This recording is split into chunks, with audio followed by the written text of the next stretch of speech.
Good morning and greetings from Northumberland on another beautiful day. It's the 26th of April and today the church celebrates St. Mark. It should have been yesterday, but the Sunday took precedence and so St. Mark was moved to the Monday. St. Mark is one of the evangelists, the four evangelists, one of the four gospel writers. And the gospel attributed to him is the shortest and many people believe the earliest gospel to have been written. And certainly part of the Christian tradition is that Mark, this young man, who was part of the early Christian community and had contacts, we know, with Paul and Barnabas and with St. Peter, got much of his information for this gospel from conversations with and listening to preaching by Peter the Apostle.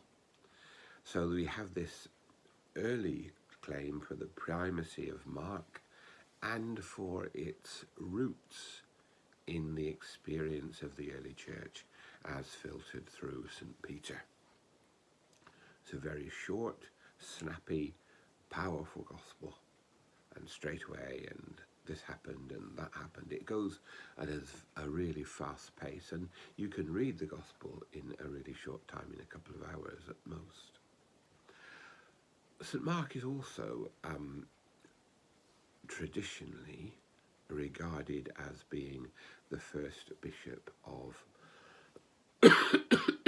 Alexandria, sorry, a bit of a cough this morning, the first bishop of Alexandria in northern Egypt, as we would call it now, and therefore one of the very first African bishops, not because he was African in descent, but because, as I was saying in the last few days, the early Christian church was a multiracial and multicultural place. And so Mark is regarded as the founder of that see, and Coptic, Orthodox and Catholic dioceses and churches look to him as the founder of that very important church in North Africa. So here we have a powerful picture of a communicator, an evangelist, a writer of the gospel who writes simply and powerfully for people, and also someone who lived out his faith in founding and forming this early church in North Africa.